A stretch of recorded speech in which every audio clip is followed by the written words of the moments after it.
Olá pessoal, beleza? Grande abraço! Vamos lá, vamos analisar primeiramente a matéria Direito Administrativo. Como assim, professor? O Direito Administrativo, ele tem um conceito. Vários autores trazem conceito de Direito Administrativo. Nós vamos trabalhar aqui justamente esse ponto. Olha só, primeiramente, Eli Lopes Meireles. Ele traz para a gente o conceito de Direito Administrativo como conjunto harmônico de princípios que regem os órgãos, agentes e as atividades públicas tendentes a realizar concreta, direta e imediatamente os fins desejados pelo Estado. A gente percebe aqui que a análise do conceito de Eli Lopes Meireles se dá a partir da estruturação da administração pública, formada por quê? Formada por órgãos, agentes e atividades públicas. É o conceito básico de administração. Além disso, Eli Lopes Meireles ele traz a noção de direito como conjunto harmônico de princípios. É um conceito principiológico importante? Claro que sim.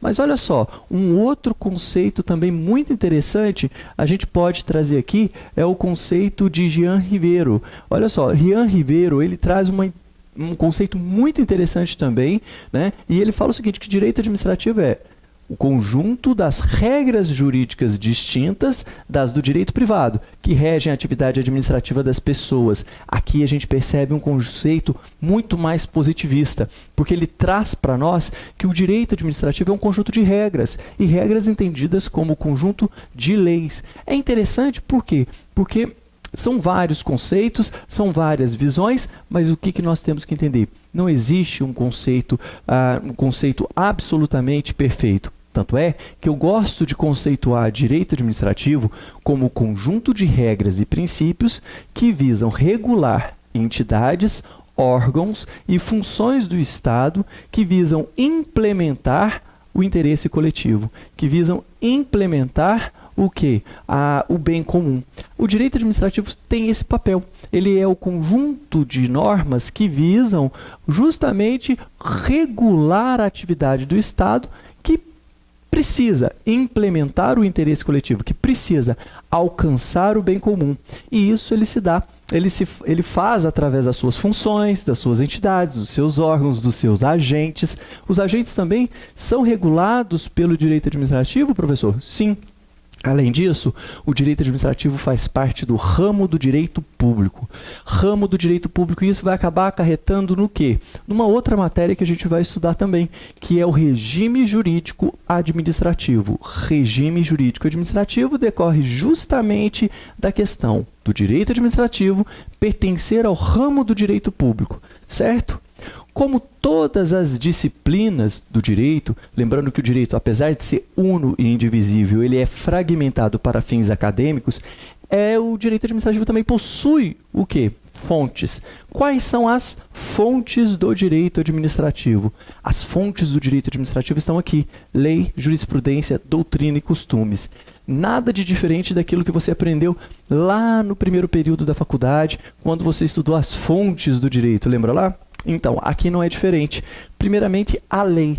A lei é a fonte do direito administrativo? Claro que sim, e é a principal fonte do direito administrativo. Por quê? Porque a lei é que cria normas e estabelece para o Estado limitações. O Estado, a administração, ele pode implementar suas atividades, claro que sim, mas essa implementação deve respeitar os comandos normativos, e a lei aqui significa lei em sentido amplo. A administração ela deve respeitar a Constituição Federal, a administração deve respeitar as leis infraconstitucionais, a administração ela deve respeitar normas administrativas. Então aqui é lei em sentido amplo, só lembrando que a administração só pode fazer o que a lei autoriza ou o que ela determina. Somente o que a lei autoriza ou determina. Ah, professor, então a lei passa a ser o comando principal da administração? Sim, fonte principal do direito administrativo é a lei. Mas não é só a lei não, olha só, nós temos a jurisprudência. A jurisprudência aqui são decisões reiteradas no mesmo sentido sobre uma determinada matéria. E a administração pública, ela respeita também essas decisões reiteradas. Essas decisões reiteradas feitas pelos tribunais acabam também determinando a forma de agir da administração. Quantas vezes, a gente percebe que, apesar de não estar na lei, existem decisões dos tribunais determinando que a administração pública faça certas atividades, desenvolvam certos parâmetros. Isso por quê? Porque a jurisprudência também é fonte do direito administrativo. Além disso, nós temos a doutrina. A doutrina são aqueles estudos apresentados por especialistas, acadêmicos, sobre a ciência da administração e do direito administrativo. São estudos feitos, artigos publicados, trabalhos acadêmicos em que o autor opina a respeito da atividade administrativa. A doutrina é fonte do direito administrativo? Claro que sim. Várias vezes a gente percebe que até mesmo nas decisões dos tribunais, os ministros, os desembargadores, eles citam a doutrina como forma de fortalecer suas decisões. Logo, a doutrina também é uma fonte do direito administrativo. Então, a gente vai estudar muito aqui Maria Silvia Zanella de Pietro, a gente vai estudar José dos Santos Carvalho Filho, a gente vai estudar Eli Lopes Meirelles. Todos esses são doutrinadores de grande renome e que fortalecem as decisões e até mesmo os projetos de lei apresentados para fins de regular a administração pública. Costumes. A doutrina fala o seguinte, que apesar de ser aceita como uma fonte do direito administrativo, os costumes não é tão muito bem empregado. Ou seja, na verdade, a gente não percebe os costumes na administração pública. Por quê? Porque a administração ela é muito regulada pela lei. Tem autores como Diógenes Gasparini que falam o seguinte, olha, costumes não são fontes do direito administrativo.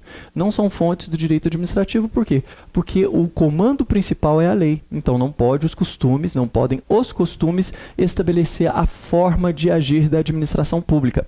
Bom, apesar de não ser muito verificado no campo do direito administrativo os costumes como fonte do direito, você tem que entender que também os costumes fazem parte dessa fonte do direito administrativo, ok? Certo? Então é isso, lhe aguardo o nosso próximo encontro com mais direito administrativo para você. Tchauzinho, até mais.